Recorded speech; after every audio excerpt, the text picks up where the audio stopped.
자, 오늘 우리 하나님께서 우리에게 주시는 말씀 보겠습니다. 오늘 시편 84편입니다. 시편 84편 1절에서부터 12절까지의 말씀 보겠습니다. 시편 84편. 자, 우리 다 찾으셨으면 우리 함께 같이 봉독합니다. 만군의 여호와여, 주의 장막이 어찌 그리 사랑스러운지요. 내 영혼이 여호와의 궁정을 사모하여 쇠약하며 내 마음과 육체가 살아계시는 하나님께 부르짖나이다. 나의 왕 나의 하나님, 만군의 여호와여, 주의 제단에서 참새도 제 집을 얻고 제비도 새끼들 보금자리를 얻었나이다. 주의 집에 사는 자들은 복이 있나니 그들이 항상 주를 찬송하리이다. 주께 힘을 얻고 그 마음에 시온의 대로가 있는 자는 복이 있나이다. 그들이 눈물 골짜기로 지나갈 때에 그곳에 많은 샘이 있을 것이며 이른 비가 복을 채워 주나이다. 그들은 힘을 얻고 더 얻어 나아가 시온에서 하나님 앞에 각기 나타나리이다. 만군의 하나님 여호와여, 내 기도를 들으시옵소서. 야곱의 하나님이여, 귀를 기울이소서. 셀라. 우리 방패이신 하나님이여, 주께서 기름 부으신 자의 얼굴을 살펴 보옵소서.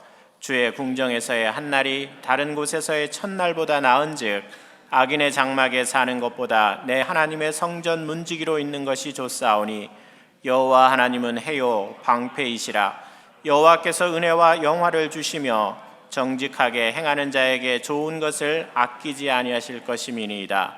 만군의 여호와여, 주께 의지하는 자는 복이 있나이다. 아멘. 우리보다 인생을 먼저 사신 분들이 꼭 하시는 말이 있습니다. 아마도 한두 번은 다 들어보신 말씀이 있을 텐데요. 우리의 인생의 선배들이 하시는 말씀이 어떤 말씀이 있습니까? 있을 때 잘해 라는 말씀 아닙니까? 있을 때 잘하라 라는 이런 말씀을 자주 하십니다. 자, 그런데 있을 때 잘하라 라는 이 말에는 여러 가지 마음이 섞여 있습니다. 하지 못한 것에 대한 아쉬움이 이 말에 담겨 있고요. 또 조금은 더 잘할 걸이라는 후회하는 마음도 있고, 또 만약에 똑같은 환경이 주어진다면 앞으로는 더 잘하겠다라는 어떤 다짐도 숨어 있지 않습니까? 그래서 있을 때 잘해라는 이런 아주 단순한 말에는 아쉬움도 묻어 있고, 또 후회하는 마음도 있고, 또 새로운 결심도 들어 있어서 듣는 사람에게 잔잔한 그런 여운을 남겨줍니다. 예를 들어 우리 일상에서 있을 때 잘해라는 이 말이 어떤 의미인지를 한번 잠시 생각해 보십시오. 많은 사람들이 젊은 날에는 건강을 소중하게 생각하지 않습니다. 당연히 내가 젊으니까 건강 정도는 가지고 있을 거야 라고 생각하죠. 그런데 어느 날 보니까 예상치 않은 질병을 만나면 어떻습니까? 젊은 시절에 잘 먹고 잘 지내고 좀 음식도 가려서 조심하고 또 규칙적인 운동을 좀 하면 좋지 않았을까라는 이런 생각하지 않습니까? 또 사람들의 관계도 마찬가지입니다. 옆에 있는 그 사람이 있을 때는 소중함을 잘 모릅니다. 근데 어제도 있었고 그제도 있었기 때문에 내일도 아마 당연히 있을 거야, 당연히 함께 할 거야 라고 이렇게 생각을 합니다. 그런데요, 그 사람이 갑자기 있던 자리에서 떠나게 되면 어떻습니까? 비로소 그 사람에 대한 가치를 새롭게 알게 되지 않습니까? 또 신앙생활에서도 자주 듣는 말이 있습니다. 그것은 젊은 날에 더 많은 말씀을 듣고 또 공부도 하고 했으면 좋겠다라는 말씀이죠. 그래서 나이가 들면 우리는 당연히 육체가 쇠하게 되고, 또 육체가 쇠하게 되면 우리가 집중력도 떨어지고 또 눈도 잘 안 보이고 또 여러 가지 어려움이 있습니다. 그러다 보면 성경 읽는 것도 또 말씀 듣는 것도 집중하기가 어려운 것이 현실입니다. 그래서 이러한 경험을 하신 분들이 한결같이 하시는 말씀은 어떤 것입니까?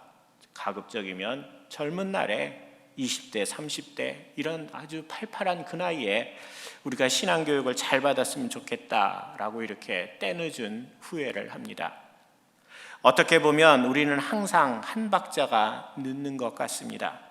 우리는 많은 일에서 내가 직접 겪어보는 그 경험을 해야 비로소 그때 그 일의 가치가 얼마나 소중하고 귀했는지를 아는 것 같습니다. 사랑하는 성도 여러분, 오늘 말씀도 한번 보십시오. 우리가 살아가는데 또 우리가 지금까지 살아오면서 때늦은 후회를 하는 것처럼 오늘 말씀에서도 시인이 때늦은 후회를 하는 말씀입니다. 1절 말씀을 한번 보십시오. 1절 말씀에 이렇게 되어 있습니다. 우리 함께 1절 말씀 같이 읽습니다.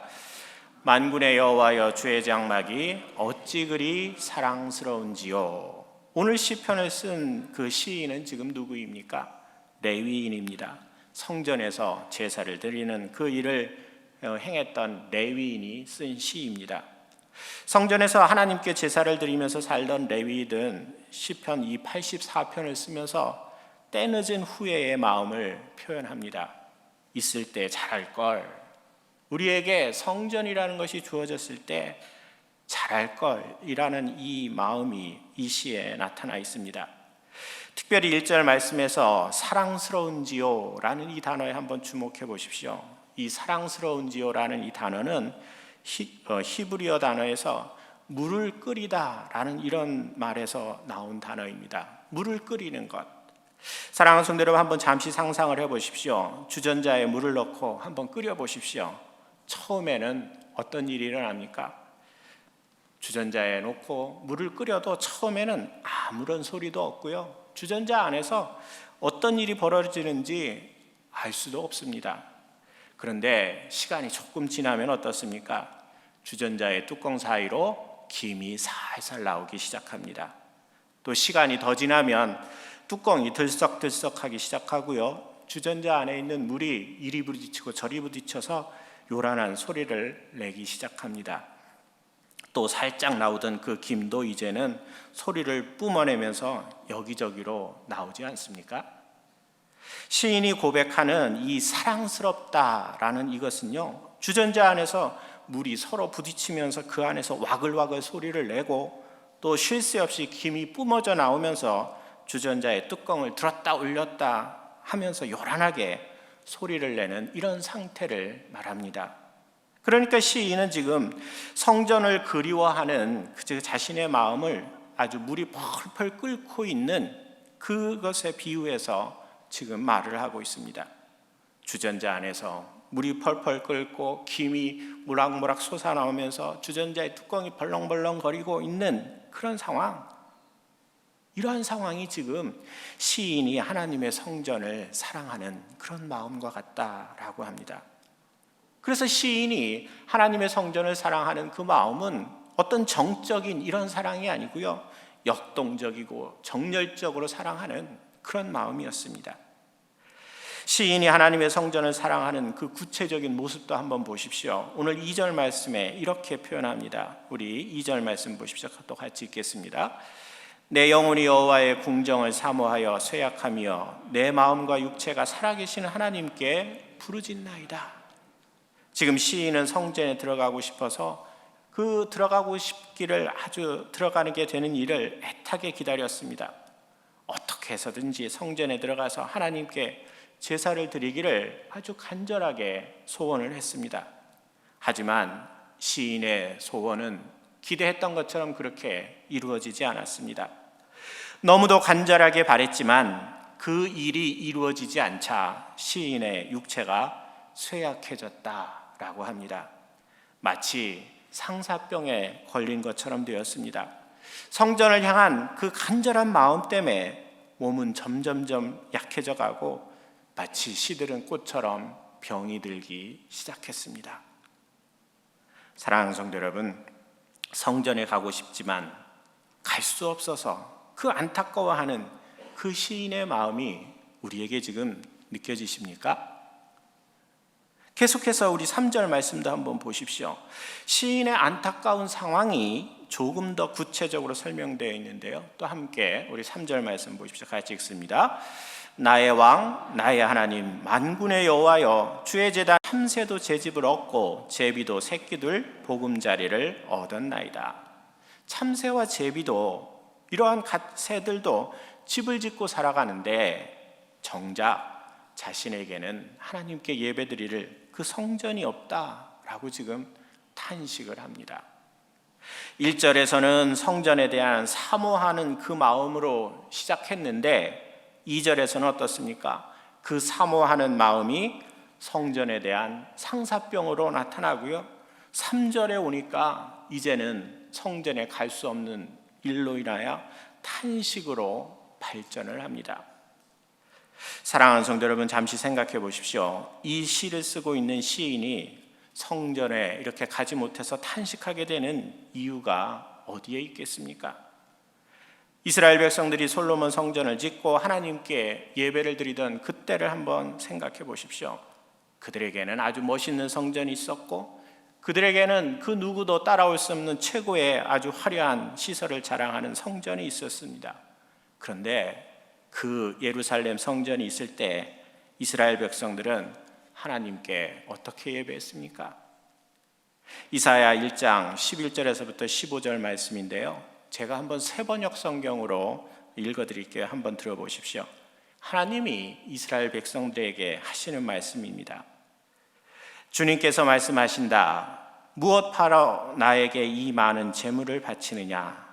나는 이제 순양의 번제물과 살찐 짐승의 기름기가 지겹고 나는 이제 숫송아지와 어린 양과 숫염소의 피도 싫다.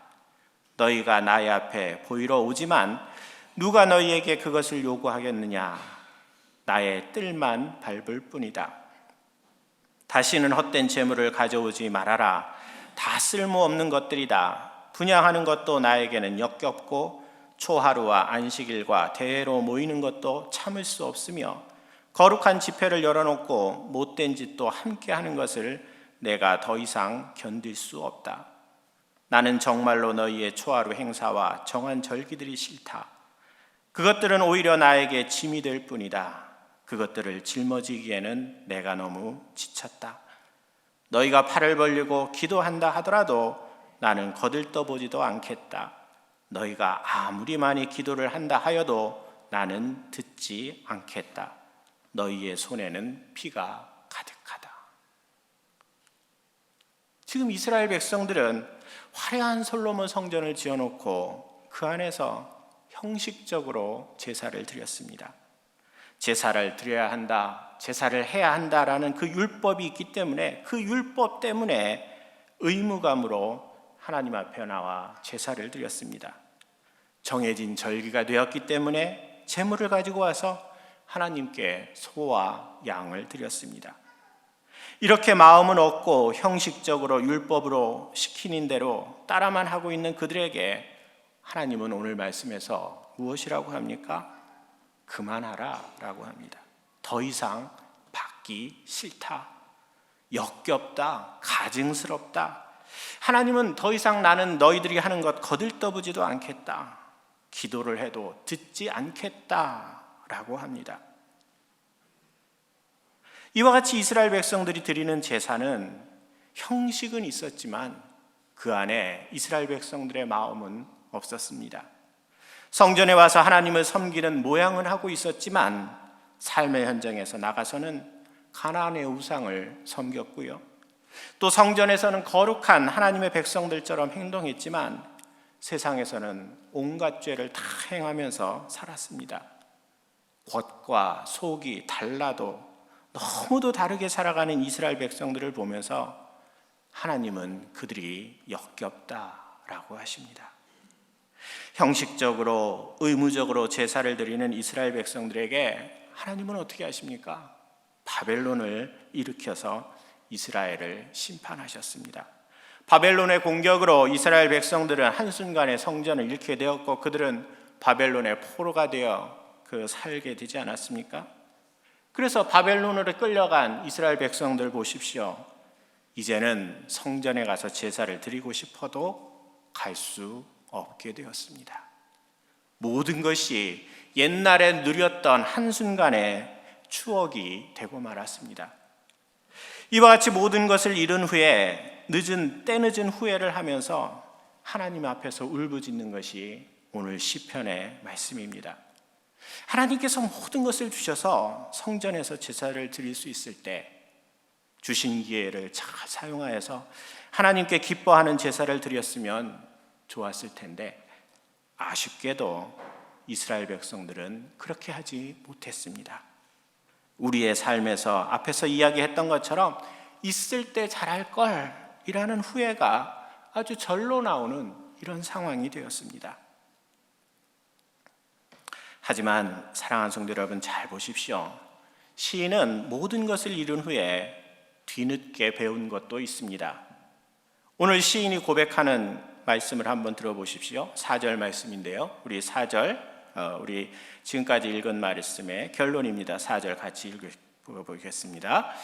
주의 집에 사는 자들은 복이 있나니 그들이 항상 주를 찬송하리로이다. 주의 집에 사는 자들이 복이 있다. 이 시인은 이러한 아주 단순한 사실을 새롭게 배웠습니다. 나라를 잃고 성전을 잃는 그런 엄청난 대가를 치르고 나서 지금 시인이 배운 내용입니다. 주의 집에 사는 사람들이 복이 있다라는 것. 모든 것을 잃고 보니까 하고 싶어도 할 수 없는 상황이 되어 보니까 이제서야 하나님 앞에서 제사를 드릴 수 있는 성전이 있다라는 것이 얼마나 고맙고 얼마나 소중한지를 알게 되었습니다. 하나님께 예배를 드리고 또 하나님께 기도하고 하나님의 말씀을 듣고 또 하나님의 임재를 경험할 수 있는 것이 복이라는 사실을 뒤늦게 알게 되었습니다. 주의 집에 사는 사람들이 복된 이유를 설명하는 말씀도 한번 보십시오. 왜 그러면 주의 집에 거하는 자들이 복되겠습니까? 5절 말씀 우리 한번 보십시오. 5절 말씀도 보십시오. 같이 읽습니다. 주께 힘을 얻고 그 마음에 시온의 대로가 있는 자는 복이 있나이다. 아멘. 주의 집에 사는 사람들이 복된 또 다른 이유는 주의 집에서 하나님으로부터 힘을 얻기 때문입니다. 사랑하는 성도 여러분, 잘 보십시오. 아주 중요한 내용입니다. 이 말씀에서 힘이라는 것 어떤 것이겠습니까? 바로 삶을 살아가는 힘입니다. 우리는 하나님께 예배를 드리면서 우리가 이 세상에서 살아갈 수 있는 그 힘을 얻게 됩니다. 세상에서 만나는 수많은 눈물의 골짜기를 지날 수 있는 그 힘은 다른 데서 얻는 게 아니고요, 하나님 앞에 예배드리면서 얻을 수 있습니다.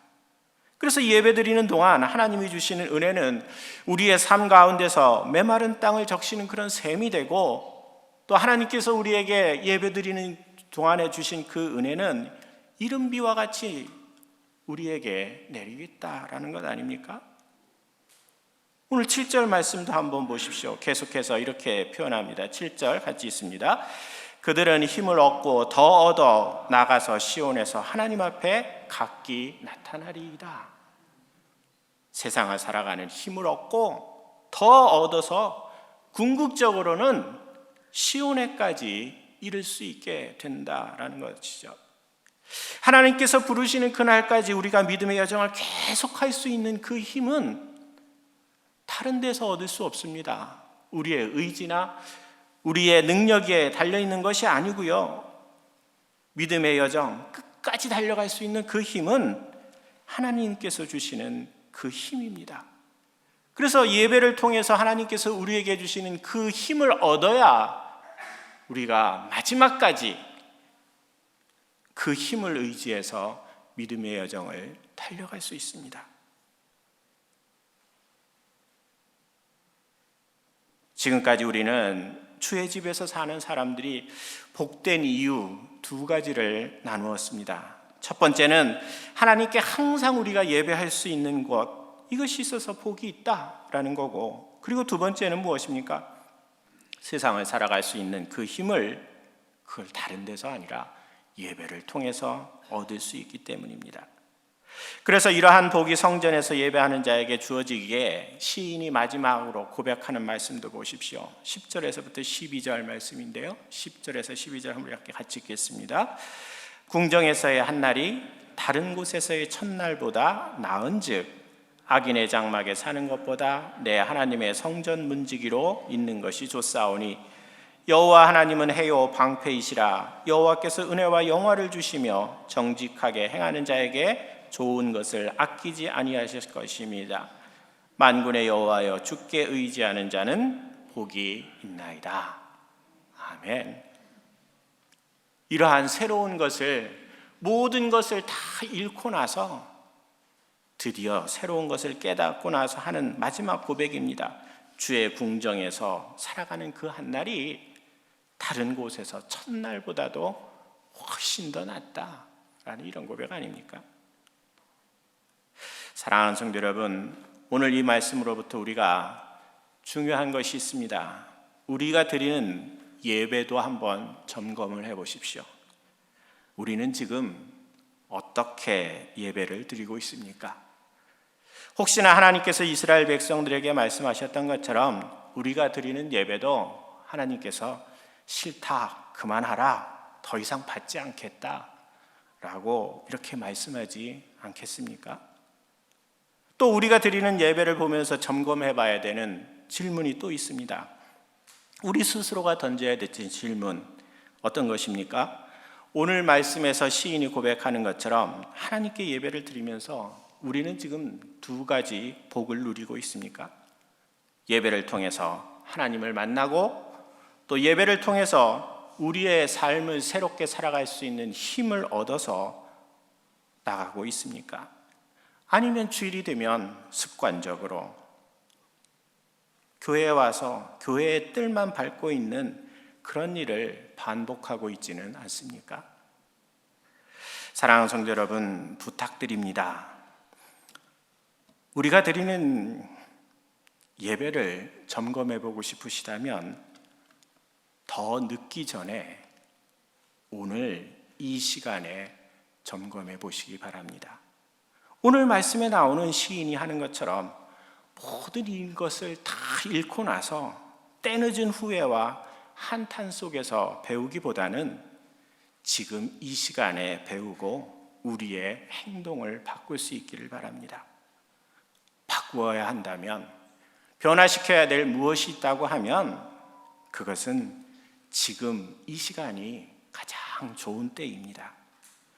오늘 말씀에 나오는 시인처럼 모든 것을 읽고서 때늦은 후회 가운데 배우는 것도 의미가 있기는 합니다. 하지만 그보다 더 좋은 것은 지금 새 출발을 하는 것입니다. 오늘 이 자리에서 새롭게 결심하고 새로운 사람으로 변화되어 세상으로 나가는 것입니다. 예배를 점검하면서 우리가 기억해야 할 아주 중요한 두 가지 사실이 있습니다. 첫 번째는요, 우리는 예배하는 자로 창조되었다라는 사실입니다. 우리는 예배자로 창조되었습니다. 예배를 점검하면서 우리가 가장 먼저 해야 할 일은 우리 자신이 어떤 사람인지, 우리들이 어떤 존재인지 우리 자신을 이해하는 것이 필요합니다. 매트 챈들러는 예수 중심의 교회라는 책에서 인간을 이렇게 소개합니다. 제가 그 책의 한 부분을 읽어드릴게요. 들어보십시오. 하나님은 우리 모두를 예배하는 존재로 창조하셨다. 하나님은 우리 안에 예배하는 본능을 불어넣으셨다. 우리 모두는 매일같이 뭔가를 예배한다. 다만 한치 않은 것들을 예배하는 사람이 많다는 게 문제다. 교회에 다니든 다니지 않든 세상 모든 사람은 예배하며 살아간다. 우리는 뭔가에 돈과 시간과 또 애정을 아낌없이 쏟아붓는다. 인간은 누구나 뭔가를 위해 자신을 기꺼이 희생제물로 바친다. 그래서 매트 챈들러는 뭐라고 합니까? 우리 모두는 예배하는 존재로 창조되었고 또 우리 안에는 예배하는 본능이 있다라고 합니다.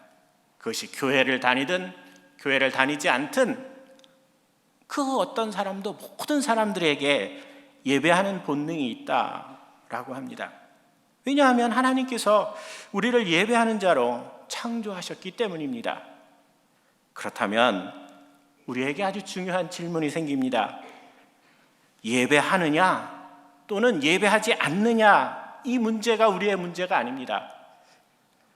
우리는 태생적으로 예배하는 존재로 창조되었기 때문에 우리에게 중요한 것은 무엇을 예배하느냐입니다. 예배를 하느냐 안 하느냐는 우리의 태생적으로 벌써 이미 끝난 문제입니다. 우리에게 필요한 것은 우리는 지금 무엇을 예배하면서 살고 있느냐? 이 질문이 그 질문에 대한 답을 해야 합니다. 사도 바울은 잘못된 대상에게 예배하고 있는 것을 이렇게 설명하는데요. 제가 로마서 1장 21절에서부터 23절 또 25절 말씀을 읽어드릴게요. 들어보십시오. 하나님을 알되 하나님을 영화롭게도 아니하며 감사하지도 아니하고 오히려 그 생각이 허망하여지며 미련한 마음이 어두워졌나니 스스로 지혜에 있다 하나 어리석게 되어 썩어지지 아니하는 하나님의 영광을 썩어질 사람과 새와 짐승과 기어다는 동물 모양의 우상으로 바꾸었느니라. 그리고 25절 이렇게 결론 내립니다. 이는 그들이 하나님의 진리를 거짓 것으로 바꾸어 피조물을 조물조보다 더 경배하고 섬김이라. 주는 영원히 찬송할 이시로이다. 지금 인간은 예배의 대상을 바꾸어 버렸습니다. 하나님께 열광하며 하나님께 예배를 해야 하는데 우리는 하나님이 만드신 그 피조물을 보고 열광합니다. 창조주인 하나님보다 피조물에게 열광하며 예배하는 것, 이것이 우리의 문제입니다. 그래서 우리가 예배를 점검할 때 가장 먼저 해야 하는 것은 예배의 대상을 바로 정하는 것입니다. 피조물이 아니라, 하나님이 만드신 피조물이 아니라 하나님만이 우리의 예배의 대상이 되어야 됩니다. 우리는 하나님을 보고 예배하고 우리는 하나님께 또 하나님을 보고 열광을 해야 합니다.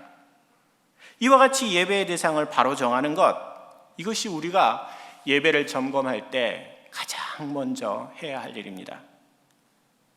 자, 예배를 점검하면서 우리가 기억해야 할 두 번째 것도 있습니다. 예배는 다른 사람이 나 대신 해줄 수 없는 것입니다.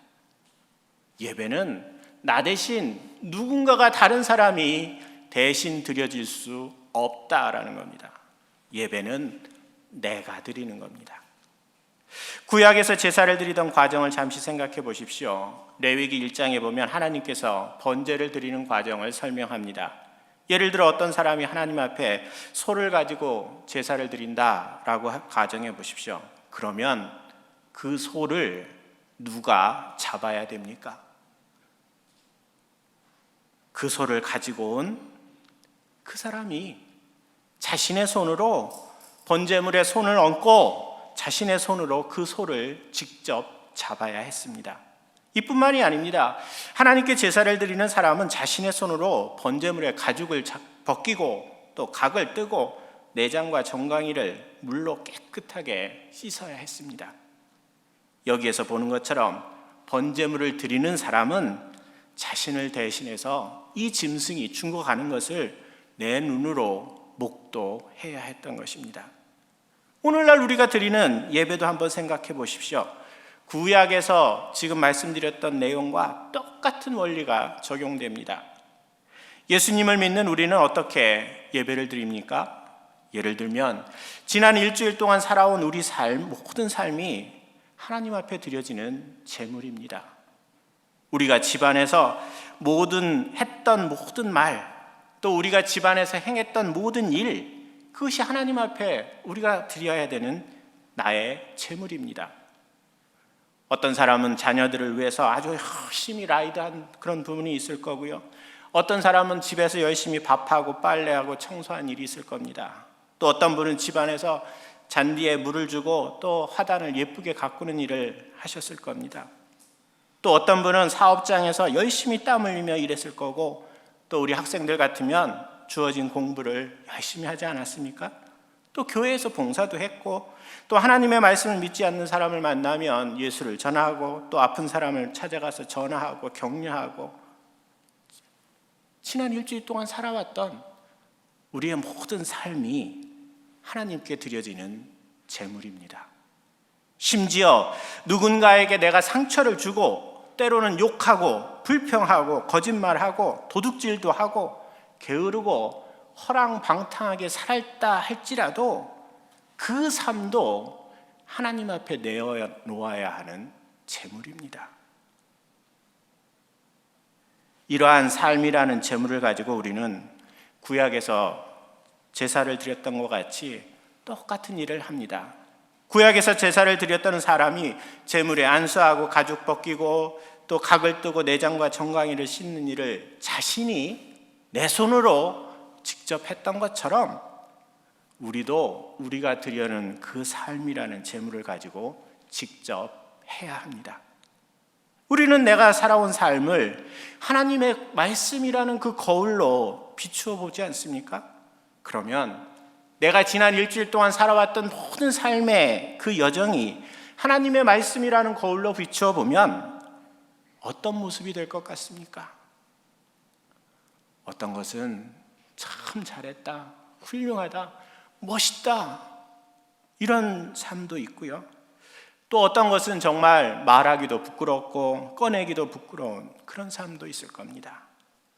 또 어떤 것은 가슴을 치며 통탄하는 그런 삶도 있을 것이고요. 어떤 것은 다시는 내가 그러지 말아야지 라는 결심을 하는 경우도 있고, 어떤 것은 앞으로 이러한 것은 내가 계속해야지 라는 이런 새로운 소망이 생기는 일도 있습니다. 이뿐만이 아니죠.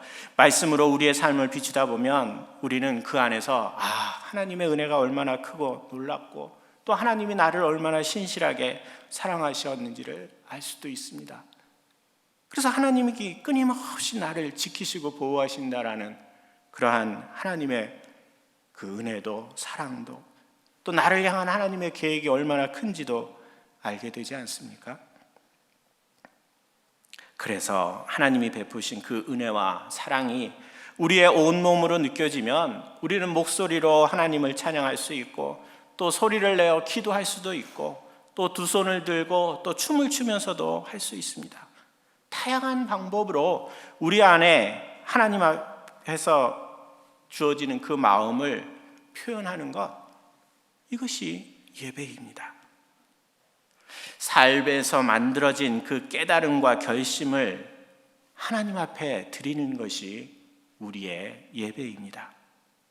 하나님의 말씀대로 살지 못한 것에 대해서는 하나님 제가 죄송해요, 잘못했어요 라고 용서 구하는 것, 그것이 우리의 예배고, 잘한 일에 대해서는 하나님께서 주시는 또 칭찬도 기쁨으로 감사로 받고, 부족한 것이 있다면 하나님으로부터 더 잘할 수 있도록 힘과 용기를 얻어가는 것, 이것이 우리의 예배입니다.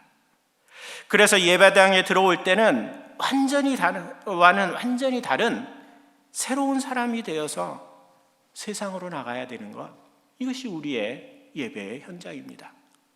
들어올 때는 어두운 마음으로, 들어올 때는 무거운 짐을 가지고, 들어올 때는 걱정과 한숨을 쉬면서 들어왔지만 예배를 드리면서 그 안에서 하나님께서 우리에게 주신 새로운 깨달음이 있어서 그것을 갖고 고백하며 하나님께 드리며 새로운 힘을 얻어서 이 자리를 나가는 것, 그것이 우리의 예배 아닙니까?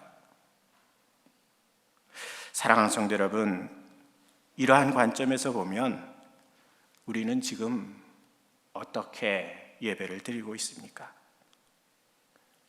영화 관람하듯이 팔짱 끼고 구경하는 구경꾼은 아닙니까? 아무 생각도 없이 수동적으로만 끌려가는 그런 맹목적인 그런 사람은 아닙니까? 난 아무것도 안 하면서 하나님이 마치 나를 새로운 사람으로 변화시켜 주기를 바라는 어떤 기계적인 사람은 아닙니까? 구경꾼도 맹목적인 사람도 기계적인 사람도 예배자가 될 수가 없습니다. 예배자는 자신의 삶을 하나님께 제물로 드리는 사람입니다. 들은 말씀을 가지고 스스로 생각하고 그 말씀으로 나의 삶을 분석하고 재해석해서 나의 안에 일어나는 마음을 느껴보고 그 느낌을 우리의 몸과 언어로, 우리의 삶으로 표현하는 것이 예배자입니다. 예배자는 하나님의 말씀에 전 인격을 다 들여서 반응한다는 것, 이것을 꼭 기억하시기 바랍니다.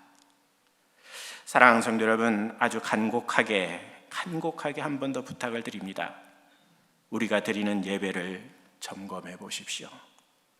더 늦기 전에 오늘 이 시간에 점검해 보십시오.